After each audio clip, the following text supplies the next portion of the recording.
গণতন্ত্র বিপন্ন হয়ে পড়ছে। যেটা মূল কথা পরিষ্কার করে আমরা মনে করছি যে নির্বাচনী স্তরে যদি যাওয়া যায় তাহলে দেখা যাবে যে তৃণমূলের নির্বাচনী স্তর তো এইটাই ছিল যে গণতন্ত্র বিকশিত হবে।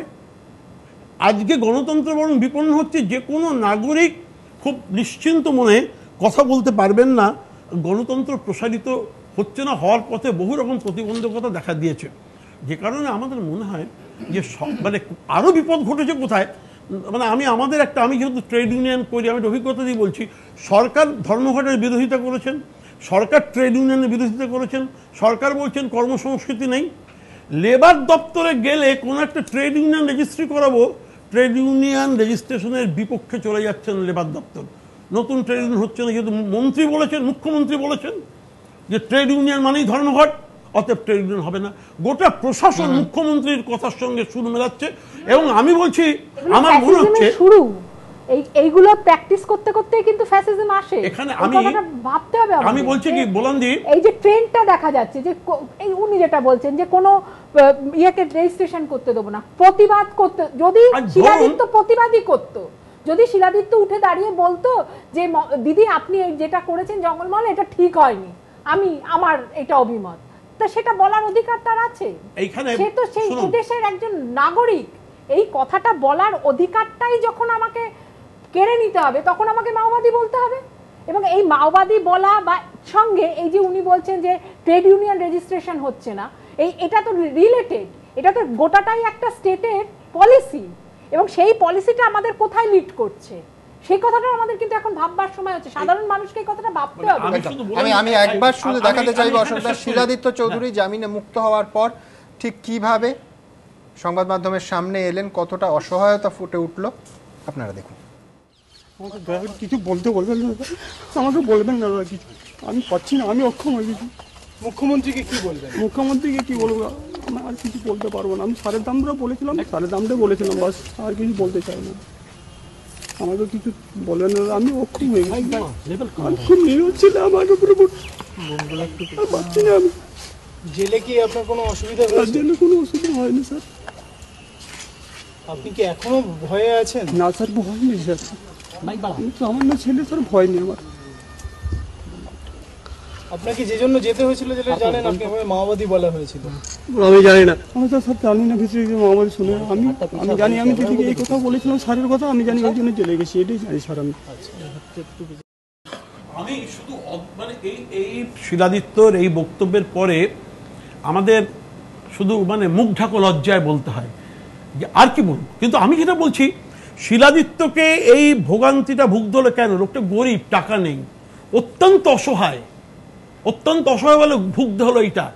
কিন্তু যদি আর একটু উচ্চমঞ্চের কেউ দাঁড়িয়ে মুখ্যমন্ত্রীর উদ্দেশ্যে কথা বলতেন, পুলিশ তাকে ধরতে পারতো না। আমি বরং বোলান্দি বলেছেন, অরুণাভও বলেছেন, আমি তার সঙ্গে একটু যোগ করি। আচ্ছা, এটা ভাবতে হবে, জুডিশিয়ারি কি সরকারের সুরের সঙ্গে সুর মেলাবে? সরকারের রাজনৈতিক ভাবনা তার সঙ্গে সুর মেলাবে? মুখ্যমন্ত্রী তো সংবাদ মাধ্যমের বিরুদ্ধে যুদ্ধ ঘোষণা করেছেন।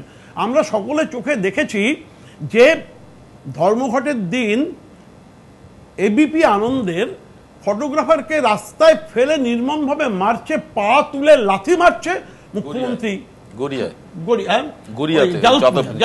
আজ অবধি একজনও গ্রেফতার হয়নি, মুখ্যমন্ত্রী কাউকে খুঁজে পেলেন না, প্রত্যেকে বাড়িতে আছে। আজকে এই মুহূর্তে আমরা অনুষ্ঠান যখন করছি তখনও বাড়িতে প্রত্যেকে। আমি বলছি সুমন, আইডেন্টিফাইড, আমরা ছবি, নাম, ঠিকানা সব দিয়েছি। যে অধ্যক্ষের কলার ধরে টেনে আনার পর মুখ্যমন্ত্রী বলেন বাচ্চা ছেলেরা করে ফেলেছে, বাচ্চা ছেলেরা আবার করবে, বাচ্চা ছেলেরা জানবে মুখ্যমন্ত্রী দিদি সঙ্গে আছে, আমি অধ্যক্ষের কলার ধরে আনতে পারি, বাস পেটা করতে পারি অধ্যক্ষকে, আমার কিছু হবে না, দিদি আমার সঙ্গে আছে, পুলিশ আমার গায়ে হাত দেবে না।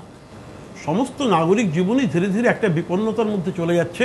অশোকদা, বিপন্নতার কথা হলো, বাচ্চা ছেলেদের কথা হলো। আমাদের এই রাজ্যের একজন যুবক মাছ কিনতে গেছিলেন ডায়মন্ড হারবারে, মারাত্মক অভিযোগ, তোলা না পেয়ে, টাকা না পেয়ে পুলিশ ভ্যান, পুলিশের গাড়ি তাকে পিষে হত্যা করে, মারাত্মক অভিযোগ। আমাদের সঙ্গে সেই পরিবারের ধীমান দত্ত, সেই যুবক, তার মা রয়েছেন রেখা দত্ত। রেখা দেবী, আপনার কাছে জানতে চাইব যে আপনারা নিশ্চিত কি করে হচ্ছেন যে পুলিশের জিপি এইভাবে পিষে দিয়ে গেছে তরুণ তরতাজা ধীমানকে?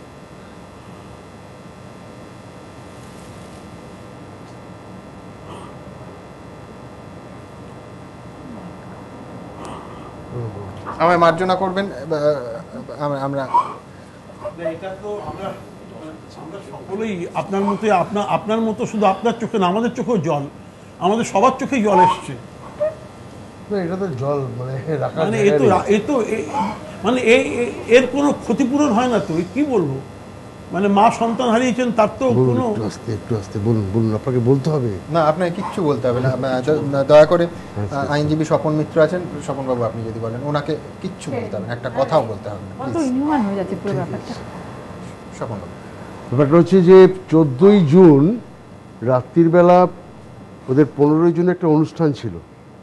সে অনুষ্ঠানে ওর বাড়ির থেকে বলা হলো একটা মাছ কেনার জন্য, ইলিশ মাছ, যে বাড়িতে লোককে খাওয়াবে। 14ই জুন রাত্রির বেলা তখন 1:20 এরকম হবে, এই যে মারা গেল ধীমান এবং তার 2 বন্ধু, একজন হচ্ছে পাশে বসে আছে, তারও তরুণ দাস, আর হচ্ছে বিশ্বজিৎ শিকদার। এরা বাইকে করে, এটা পালসার বাইকে করে ওরা ওই ডায়মন্ড হারবার দিকে যায়, যেখানে ইলিশ মাছ পাওয়া যায়। এবং ওখানে নগেন্দ্র ফিশ মার্কেট বলে একটা মার্কেট আছে, সেখানে ওরা জিজ্ঞেস করলো যেরকম মাছ কিনতে এসছি, মাছ কিনে পাওয়া যাবে?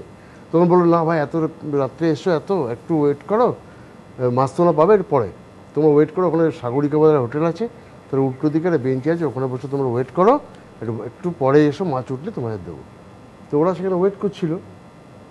ইন দি মিন টাইম ওই পুলিশ একটা ভেহিকেল আসলো ওখানে, এসে বলছে, কি তোরা কী করছিস এখানে? তো বলছে, আমরা এখানে মাছ কিনতে এসছিস, টাকা দে। তো ওদের কাছে 1500 টাকা ক্লেম করে।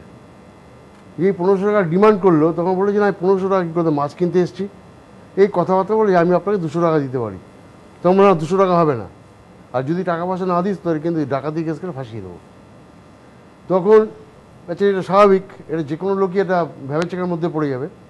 তখন ও ছেলেটা বললো, ঠিক আছে, আমার কাছে এখন টাকা নেই, আমার এটিএম কার্ড আছে, আমি এদেরকে আপনি রেখে দিন, আমি সকালবেলা এসে আপনাকে, আমি একটু পরে এসে টাকার এটিএম ভাঙিয়ে টাকা দিচ্ছি।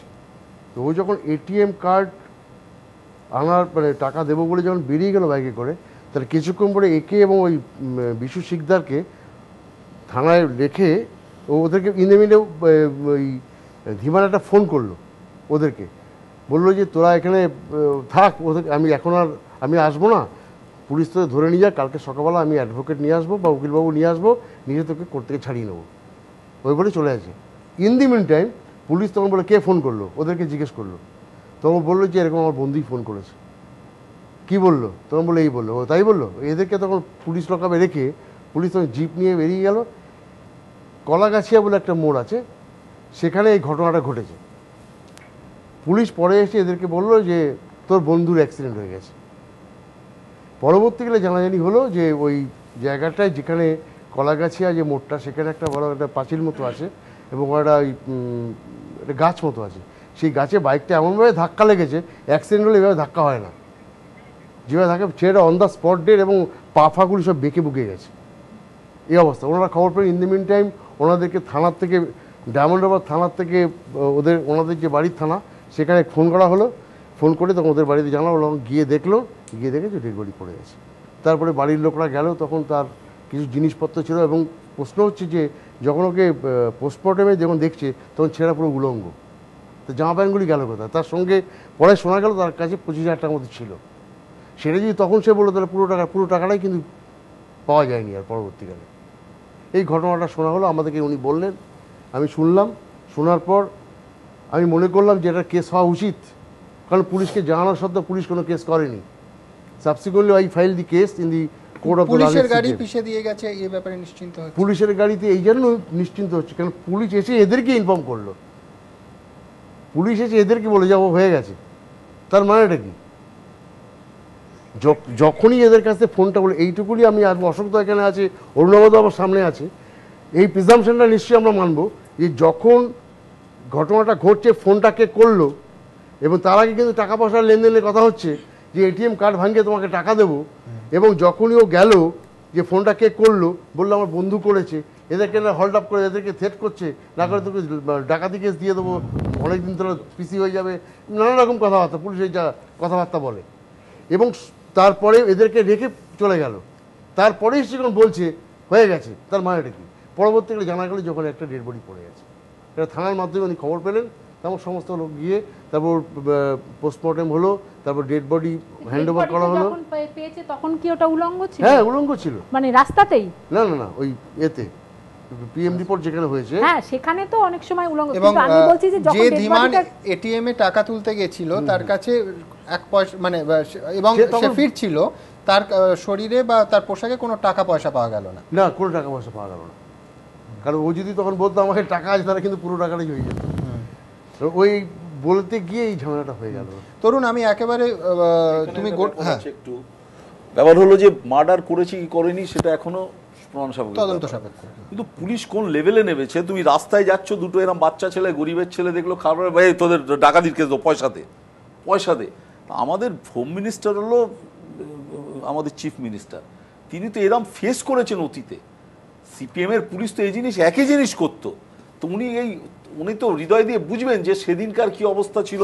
আমাদের সঙ্গে যারা ছেলে ছিল একাধিকভাবে এইভাবে মারা গেছে পুলিশের হাতে, মানে পলিটিক্যাল কারণে বা অন্য কোনো কারণে, পুলিশকে খুশি করতে পারেনি বলে। তো তার একটা হৃদয়ের আসবে না যে কেন আমি মার্ডারটা ছেড়ে দিলাম। প্রথমত ছেলেটা মারা গেছে, ছেলেটা মারা গেল, তার আগে ঘটনা ঘটলো, এদের ক্ষেত্রে টাকা চাইলো, তা আমি রাস্তায় 1,500 টাকা নিয়ে আমি মাছ কিনতে গেছি, আমার কোনো মানে কোনো নিরাপত্তা নেই, আমার নিরাপত্তা থাকবে না, তাই এটা মুখ্যমন্ত্রী কি দেখবেন না? এখানে কোনো কবি থাকলে তিনি হয়তো প্রশ্ন তুলতেন যে ক্ষমতার চেয়ারের কি কোনো হৃদয় থাকে না বোধ? এটাই বলতে চাই যে আমার বয়স 20, আর মানে আমারই বয়সের কাছাকাছি ছেলেরা অধিকাংশভাবে বাইক চালিয়ে থাকে। আমার নিজের অনেক বন্ধুরা আছে যাদের আমি পার্সোনালি চিনি, আর আমি জানি যে দে ডোন্ট ড্রিঙ্ক। ওরা যদি একটা জায়গায় জাস্ট বাইকটাকে লাগিয়েছে, ঠিক আছে, জাস্ট বাইকটাকে লাগিয়ে ধরুন একটা সিগারেট ধরালো, ধরুন একটা পেপসি কিনে জাস্ট বসে আছে, নট হার্মিং এনিবডি। একটা পুলিশ পেট্রোল ভ্যান যখন পাস করে না, মানে বাইক দেখলেই এই এখানে কি করছিস, চল টাকা বার কর। It has become the general attitude, ঠিক আছে। আর এটা আমি ইন্ডিয়ার অনেক স্টেটে ঘুরেছি, আমি কোনো স্টেটে এরকম দেখিনি, আমার সব স্টেটে বন্ধু আছে, শুধুমাত্র এখানেই এটা হয়। আর এখানে যখনই এটা হয় তখন লোকেরা জেনারেলি যাদের কন্ট্যাক্ট থাকে, যারা কোনো বড়বাবু কিংবা কোনো ডিসি সাউথ হ্যান ত্যানকে চেনে, ফোন লাগিয়ে দেয় বাবাকে বলে, আর তখন ওরা সরি করে ছেড়ে দেয়। 80% 90% অফ দ্য টাইম কিন্তু তাদের টাকা দিতে হয়, কারণ তাদের কোনো কন্ট্যাক্ট থাকে না। আমার নিজের সাথে এরকম হয়েছে, আমার বাবাকে ফোন করে আমার বাবা বলছে ভাই তুমি কি করছিলে, আমি তখন ফার্স্ট পজিশনে পড়েছি, আমি তো কিছু করিনি, আর অনেস্টলি আমি কিছু করিনি।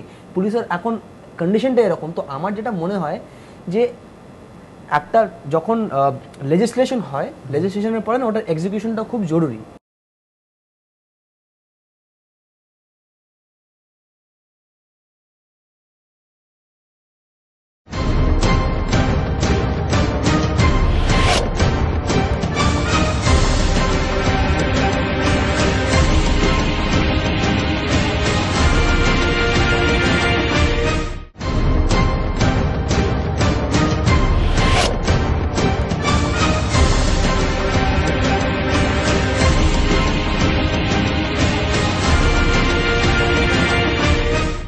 legislation without execution মানে a law is not a law until it is practiced। তো তাই বলেই একটা কোনো একটা হেল্পলাইন হওয়া উচিত, ঠিক আছে। যখনই কোনো পুলিশের লোকেরা এসে এরকম ভাবে বিহেভ করবে, একটা নাম্বার থাকা উচিত টোল ফ্রি, যেখানে সব সময় ব্যালেন্স না থাকলেও ফোন লাগবে, কারণ এইসব বিপদের সময় ব্যালেন্স বেশিরভাগ লোকের কাছে থাকে না। তো বিপদ হলে যাতে ফোন করলে সঙ্গে সঙ্গে অ্যাসিস্ট্যান্স পায়, পুলিশের নাম থাকে এখানে, নামটা বলে দিলেই বাস। তুলবে এবং সে নিরপেক্ষভাবে পুলিশ কর্মচারীদের বিরুদ্ধে তদন্ত করবে, এটা মনে প্রশ্ন চিহ্নের মধ্যে পড়বে। কাকের মাংস খাবে, কি কাকের মাংস খাবে? একটা কথা দ্বিতীয় হচ্ছে যে আচ্ছা পুলিশ কি কোনোদিন নিজের মাইনের টাকায় সংসার চালাবে না? কোনোদিন কি পুলিশ নিজের মাইনের টাকায় সংসার চালাবে না? আমি একটা কথা বলতে চাই, সেটা হচ্ছে যে কনস্ট্রাকটিভ ক্রিটিসিজম সত্যি দরকার আছে, কিন্তু সলিউশনের রাস্তা বার করা যায় কিনা সেটাও ভাবতে হবে একদম। কারণ সাধারণ মানুষ আমাদের এই প্রোগ্রাম দেখলো, আমাদের কনস্ট্রাকটিভ ক্রিটিসিজমের জন্য ধন্যবাদ দিল, কিন্তু মানুষ যে অবস্থায় আছে সে অবস্থায় থাকবে, তার পরিবর্তন হবে না। এখন এই যে পুলিশের ক্ষমতার যে সীমাবদ্ধতা, এবং পুলিশের প্রথম কাজ হলো সমাজের সেবা করা, মানুষের জন্যই পুলিশের জন্য তো সমগ্র সমাজ নয়।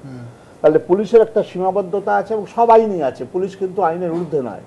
যদিও আমরা বলে থাকি, আদালতে প্রায় আলোচনা হয় যারা অন্তত ক্রিমিনাল প্র্যাকটিস করেন হাইকোর্ট থেকে লোয়ার কোর্ট অবধি, যে সবার উপরে পুলিশ সত্য, তার উপরে কেউ নাই।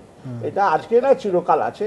এবং কোনো কোনো সময় জেলা সরকারে আসেন, তারা পুলিশকে কিভাবে ব্যবহার করবেন চিন্তা ভাবনা করেন। এটা ছিল, চিরকাল ছিল, আজও আছে। কিন্তু প্রত্যেকটা, যেমন আজকে থানার যে লক আপ, সেখানে কোনো মানুষ, ভদ্রলোক একটা মানুষকে আপনি গ্রেপ্তার করতে পারেন, তদন্ত করতে পারেন, কিন্তু আমাদের দেশের অ্যাটলিস্ট ইন্টারন্যাশনাল হিউম্যান অ্যামনেস্টি এবং যত কমিশন আছে, যত রিপোর্ট আছে, পৃথিবীর যত দেশ আছে, একটা মানুষকে বিচারাধীন অবস্থায় তার অন্যান্য যে ফান্ডামেন্টাল রাইট কিছুই কাটল করা যাবে না, যেহেতু ক্রিমিনাল জুরিসপ্রুডেন্সে সে লোকটাকে নির্দোষী বলে ধরা হয় যতক্ষণ না সে অভিযুক্ত হচ্ছে। এটা আমাদের সুপ্রিম কোর্টের অনেক জাজমেন্ট আছে, প্রমাণিত হচ্ছে। তাহলে এই পুলিশ ঠিক মতন কাজ করছে। কিছুক্ষণ আগে আপনার কাছে আসছিলাম এই প্রশ্নটাই, যে মার্কিন যুক্তরাষ্ট্রে বিশিষ্ট এক আইনজীবী একটা কেসে টেলিভিশনের কাজেই তার সাক্ষাৎকার দিচ্ছিলাম, তো উনি বলছিলেন যে সমস্ত সভ্য দেশে প্রথম বিশ্বের একমাত্র গ্রেফতার হওয়া ব্যক্তি যদি সন্ত্রাসবাদী হন, তাকে ছেড়ে দিলে তিনি আরও 20 জনকে 120 জনকে খুন করবেন এরাম হন বা প্রমাণ লোপাট করবেন নিশ্চিত হওয়া যায়। এই রকম ক্ষেত্র ছাড়া কোনো ক্ষেত্রে জামিনটাই হচ্ছে নিয়ম। জামিন অগ্রাহ্য করা, জামিন না দেওয়াটা হচ্ছে চরম ব্যতিক্রম। সেটা তো আমাদের সুপ্রিম কোর্ট আজও বলে চলেছেন যে bail is general rule, refusal is exception. কারণ একটা লোকের ফান্ডামেন্টাল রাইট আমি কোনো কেড়ে নিতে পারি না। অভিযোগ টানতেই পারে, অভিযোগ সত্য হতে পারে, অভিযোগ মিথ্যা হতে পারে, বিচারের জন্য অপেক্ষা করতে হবে। যেটা আমি বলতে যাচ্ছিলাম, যে আমাদের যারা জনপ্রতিনিধি, আমি একটা সলিউশনের কথা ভাবছিলাম, আমার ভাবনা চিন্তা ঠিক নাও হতে পারে, যেটা আমার এই ছোট্ট ছেলেটি 20 বছরের যুবক আমার পাশে বসে বলছে সলিউশন চাই। সেটা হচ্ছে যে যারা আমাদের জনপ্রতিনিধি, যাদের আমরা ভোট দিয়ে আমাদের প্রতিনিধি হিসেবে নির্বাচিত করছি, যে দলেরই হোক, সিপিএম হোক, তৃণমূল হোক, কংগ্রেস হোক, আমরা ভোট দিয়ে যাকে পাঠাচ্ছি, তাদের তো আমাদের প্রতি, তিনি তার এলাকার যে নাগরিক, তার প্রতি একটা কর্তব্য আছে। তা থানাকে কেন বিশিষ্ট কিছু এইরকম যারা এমএলএ, এমপি, স্থানীয় যারা বিশিষ্ট নাগরিক, তাদের তত্ত্বাবধানে কেন রাখা হবে না? কেন তারা গিয়ে দেখতে চাইবেন না? যেমন থানা থেকে বহু থানায় দেখা যাবে যে লক আপ রেজিস্টারে নাম নেই, কিন্তু লক আপে লোককে ঢুকিয়ে রাখা হয়েছে, অ্যারেস্ট করা হয়েছে, কিন্তু তার প্রোডাকশন হচ্ছে না, যেখানে আইন বলছে 24 ঘন্টার মধ্যে প্রোডাকশন করতে হবে। পিঙ্কি প্রামাণিকের কেস। এবং সবচেয়ে বড় কথা হচ্ছে যে কোনো থানার উপরেতে তাদের যারা সুপিরিয়র অফিসার, তারা ছাড়া আমাদের যারা নির্বাচিত প্রতিনিধি কোনো কালেই তারা যান না। তারা কেন যাবেন না? কারণ মানুষ আজকে থানায় গেল, একটা ডায়েরি দিল না। আপনি যেটা আমার ইয়াং ম্যান বলল, যে আজকে এসে আমাকে ধরতে হবে, আমাকে অশোকবাবুকে ধরতে হবে, উনি জনপ্রতিনিধি, আমাকে হয় অরুণাবাবুকে ধরতে হবে, বিভিন্ন বিচারকের সঙ্গে ভীষণ আলাপ আছে, কিন্তু আমি নিজে গেলে আমাকে পাত্তা দেবে না। তাহলে এই পাত্তা না দেওয়ার জায়গা, কিন্তু ভোটটা আমি দিই, আমি তো আমার নির্বাচিত প্রতিনিধিকে দিচ্ছি। আমি একটু বলেন না, এই জিনিসটা কিন্তু সিপিএম এর আমলেই হয়েছে, এবং এই জিনিসটা কিন্তু পাল্টে গেছে। তখন আবার উল্টো হলো, পার্টি অফিস ফোন না করলে কারোর ডায়েরি নেই। আমি দেখুন, আমি কোনো পার্টির নাম করছি না, আমি বলছি মানুষের সলিউশনের জন্য যদি আজকে প্রশাসনকে আমরা অনুরোধ করতে পারি, নিশ্চয়ই পারি, যে যদি প্রত্যেকটা থানা, অন্তত 5টা-6টা থানা, যিনি এমপি এমএলএ আছেন, কাউন্সিলার্স আছেন, তাদের তত্ত্বাবধানে থাকেন, তারা যদি দেখে প্রশাসনকে রিপোর্ট দেন, হোম ডিপার্টমেন্টকে, যে এই থানা এইভাবে কাজ করছে, যেটা আইনানুগ নয়। যেমন একটা কথা খুব চলতি কথা স্বপনবাবু বললেন, এবং আমাদের ছোট ভাই অরুণাবু বলল, পুলিশ খুব চলতি কথা হচ্ছে, ওকে একটা কেসে ট্যাগ করে দাও, একটা কেসে ধরে আনলো, 41-এ তুলে আনলো, আর 41-এ তুলে আনলে পরের দিন কোর্ট হতে বেল দিতে পারে, কোনো অ্যালিগেশন নেই, বেল দিয়ে দিচ্ছি। এখন সেরকম ম্যাজিস্ট্রেট তো নেই, যে কথা একটু আগে হচ্ছিল, যে জুডিশিয়ারি কতটা নিরপেক্ষভাবে কাজ করছে, অ্যাটলিস্ট লোয়ার জুডিশিয়ারি। পুলিশ যা রিমান্ড পাঠাচ্ছে, প্রথম দিন পুলিশ চেয়েছে, আচ্ছা 10 দিন বলেছে, আচ্ছা শুনুন ডিফেন্সকে কোর্ট বললেন ওটা 10 দিনের জায়গায় 5 দিন করে দিচ্ছি, কিন্তু একটা দিনও যে দেওয়া যায় না। যেটা সেটা ইন্দিরা গান্ধীকে যখন অ্যারেস্ট করেছিল, জানেন যে রিমান্ডে কোনো কেস ব্রেকআউট হয়নি বলে একজন ম্যাজিস্ট্রেট তাকে ছেড়ে দিয়েছিলেন, বলেছেন no case has been made out. এইটা হচ্ছে জুডিশিয়ারির একটা ক্ষমতা, শুধু নয়, মানুষের প্রতি একটা দায়বদ্ধতা আছে। সেই দায়বদ্ধতাকে কার্যকরী করতে গেলে জুডিশিয়ারি যদি দেখে যে পুলিশ ঠিকভাবে কাজ করছে, কারণ আইনটা একটা বাধা, আইন বলছে কোর্টকে তোমার কোনো ক্ষমতা নেই, এক্সেপ্ট হাইকোর্ট 482 ছাড়া, 226 ছাড়া কেউ পুলিশের কিভাবে ইনভেস্টিগেশন করবেন, কেন করবেন, কাউকে ধরবেন কি ধরবেন না, সেখানে মাথা গলাতে পারবে না। তাহলে যদি পুলিশের উপরে আমাদের যারা প্রতিনিধি, জনপ্রতিনিধি, তারা যদি থানাকে সুপারভাইজ করেন, দেখেন যে পুলিশ কী ধরনের কাজ করছেন, তাহলে পুলিশেরও কিন্তু একটা অন্তত চিন্তা ভাবনা করতে হবে যে আমরা একটা স্ক্রিনিং, একটা স্ক্যানারের মধ্যে আছি যেটা সমাজে প্রতিফলিত হতে পারে। সেটা না হলে কিন্তু শুধু আইনের দ্বারা কিছু করা যাবে না, কারণ পুলিশের বিরুদ্ধে কে মামলা করবে? এখানে প্রবলেম আছে, আপনাকে বলি। আপনি দক্ষিণ কলকাতায় যান, কোনো বাড়ি তৈরি করতে যান, প্রথমেই বলে 6 লাখ 10 লাখ 15 লাখ দাও বলছি, এবং সেখানে জনপ্রতিনিধিরা ইনভলভ, পুলিশ কিছু করবে না। বাড়ি তৈরি, আজকে আমি একটা হাইকোর্টে মামলা করলাম, একই জিনিস। শুনুন, পুলিশ যে এরকম প্ল্যান স্যাংশন হয়ে গেছে, 1 মিনিট পলিটিক্যাল পার্টিগুলোর জন্যই হয়েছে। দিদি 1 মিনিট, প্ল্যান স্যাংশন হয়ে গেছে, সবকিছু হয়ে গেছে, এসে লোকাল কিছু ছেলে এসে বললো টাকা দাও, এবং যারা এর পিছনে আছে প্রত্যেকে বেশিরভাগই জনপ্রতিনিধি। আপনি দক্ষিণ কলকাতায় মুখ্যমন্ত্রী জানেন না একটা বাড়ি তৈরি করতে গেলে কি লাগে? তো কি করলেন সেখানে জনপ্রতিনিধিদের পুলিশের ওপর 1 মিনিট পুলিশের ওপর রাখছে। উত্তর রাজারহাট যেখানে যাও এই প্র্যাকটিসটা তাহলে জনপ্রতিনিধিরা তো ডেঞ্জারাস, করবেটা কি? করবেটা কি?